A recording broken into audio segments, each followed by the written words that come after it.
bonsoir, j'espère que vous allez bien. Nous sommes enfin de retour ici dans notre chaîne YouTube Mon Succès. Je suis heureux de vous avoir à nouveau, la communauté. Aujourd'hui, nous sommes sur un exercice de première scientifique auquel nous avions deux fonctions et on nous demande de déterminer le domaine de définition de la composée des deux fonctions. Oui, premièrement, nous allons nous intéresser d'abord au domaine de définition de chacune des deux fonctions. Alors, notamment la fonction f. La fonction f, elle existe lorsque le dénominateur est différent de 0.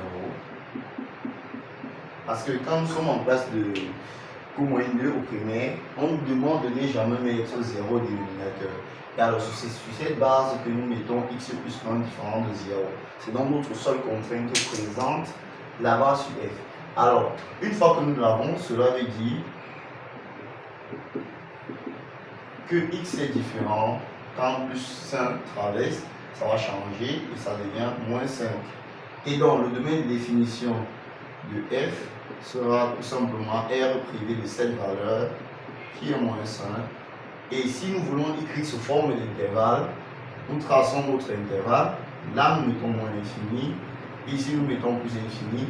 La valeur moins 5 que nous ne voulons pas, puisqu'elle est différente, on va mettre un rond, la mettre moins 5.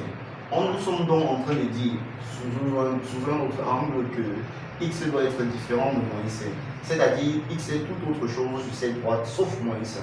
Alors, nous assurons tous les endroits sur cette droite, sans assurer le nombre moins 5. Et donc, le domaine de définition sera donc toute la partie qui a été assurée, sauf moins 5.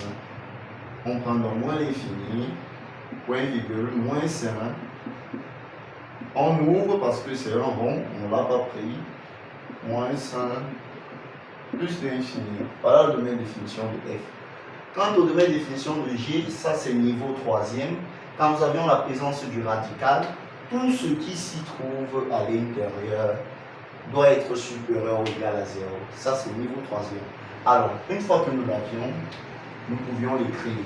G existe lorsque ce qui est à l'intérieur, c'est x plus 3 supérieur ou égal à 0. Alors, cette condition étant nous permettant d'avoir un polynôme de degré 1 comparé à 0, c'est-à-dire une équation de degré 1, nous allons tout simplement envoyer la constante de l'autre côté. Par contre, si on avait un polynôme de degré 2, là, dans ce cas, on devait faire le tableau ici. Du coup, nous avions donc tout simplement x supérieur ou égal à moins 3. Alors, de la même façon, nous allons faire notre droite réelle, moins l'infini, plus infini. Mais là, la valeur moins 3, elle peut être égale. Et donc, on va mettre un point. Ce n'est plus un rond comme tout à l'heure, un point. Et là, on dit, on est plus grand que moins 3. Et je peux prendre ma main, je me sers de cette main. Là, quand je me mets de ce sens, c'est le même sens que ce qui a été. Et j'assure donc dans ce sens. Par contre, si elle était plus petite, je vais utiliser la main gauche. Donc, du coup, j'utilise ma main droite et je l'assure. La partie qui a été assurée, c'est bel et bien le domaine de définition de G. Bien sûr, on ferme parce que c'est un point. Par contre, là, on ouvrait parce que c'était un rond. On n'y prend pas. Donc là, nous avions moins 3 plus l'infini. Alors, voilà donc donné ensemble le domaine de définition de f et de g. On va revenir à notre question qui est de donner le domaine de définition des fonctions g rond f et f rond g. Prenons g rond f premièrement, les amis. Alors, la fonction g rond f existe lorsque la première des choses, vous me mettez un petit x ici, comme ça. Ça veut dire, le petit x ici doit appartenir à la fonction ce qui lui est lié directement, comme ça. Après, celle-ci, qui est f de x, le nombre là, doit appartenir à la fonction ci, qui porte cela, qui est le domaine de définition de g. Alors, une fois que j'ai fait cela, je peux l'enlever simplement, parce que ce n'est pas de donc, on interprète ce que ça signifie. La chance que nous avions, c'est que nous avions déjà déterminé le domaine de définition de f, qui était tout simplement r privé de moins 5. Alors de même, f de x à partir de ma définition de g qui était moins 3 plus infini. Alors, ceci veut dire que x est tout simplement différent de moins 5, c'est ce que nous avons dit ici. Et ensuite, là, quand f de x appartient à l'intervalle moins 3 plus infini, cela veut dire que f de x est supérieur ou égal à moins 3. C'est d'ailleurs sur cette forme que nous sommes quittés pour avoir cet intervalle-là. Alors là, il y a quelque chose de très intéressant à comprendre. Ce que nous cherchons ici, d'ailleurs, ce sont des valeurs de x qui pourront permettre de faire l'intersection avec celui-ci pour enfin avoir notre domaine de définition de géant f. Alors là maintenant on a déjà les x différents de moins 5. Il faut aller trouver les x qui marchent pour cette expression-ci, pour cette inégalité. Alors comme c'est une inégalité, essayons de la résoudre. Alors calculons d'abord f de x moins cette valeur. On va donc chercher son signe plus tard. Alors f de x moins la valeur de f de x était notamment 2x plus 15 sur x plus 5. Je mets ce moins qui était et je reconduis le moins 3. Alors, je peux calculer d'abord le terme d'à côté ici, bon, où on peut y aller directement parce que moins fois moins font plus. Je peux directement mettre là plus 3. Alors, c'est 3 sur 1 notamment. Donc, c'est comme si j'ai fait ça fois ça, qui font 2x plus 15. Je flanque le plus ici et je fais tout le dénominateur fois 3, c'est-à-dire 3 facteurs de x plus 5 sur 1 facteur de x plus 5. Alors, une fois que le calcul a été bien fait, au dénominateur, nous avions x plus 5, au numérateur, 2x plus 15 plus 3x et ensuite plus 15. Et ça nous donne tout simplement, de façon digeste, 2x plus 3x font 5x et 15 plus 15 qui font 30. Alors, voilà à quoi on arrive. N'oublions pas notre objectif. On veut déterminer les valeurs de x pour lesquelles f de x doit être supérieur ou égal à moins 3. C'est-à-dire, f de x moins 3 doit être supérieur ou égal à 0. Donc, je veux le signe de cette quantité, c'est-à-dire le signe de cette quantité. Et quand on veut le signe de la quantité, on fait donc son tableau de signes. Alors, pour faire le tableau de signes de ça, il faudrait notamment savoir quelles sont les valeurs qui annulent la quantité là ou la fraction là. Nous savions qu'au numérateur, si nous faisons 5x plus 30 égale à 0, nous avions 5x égale à moins 30, nous avions x égale à moins 30 sur 5. Ah! Quand le terme, la constante ou alors le coefficient 5, quand 5 multiplie x, il va directement au dénominateur. Attention, pour les amis qui doutent. Alors, dans la valeur de x, là-bas, c'est moins 6. Par contre, au dénominateur, quand nous faisons x plus 5 égale à 0, nous trouvons x égale à moins 5. Donc voilà nos deux valeurs remarquables que nous allons mettre dans notre tableau ici. Alors là, c'est la ligne de x. Là, nous prenons ceci comme la ligne de 5x plus 30. Et là, ensuite, nous prenons ceci comme la ligne de x plus 5.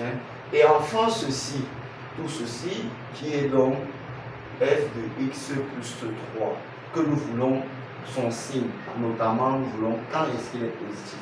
Alors là, l'autre domaine, on le regarde là, notre domaine c'est moins l'infini, x est différent de moins 5, c'était ceci, moins l'infini, moins 5, plus l'infini.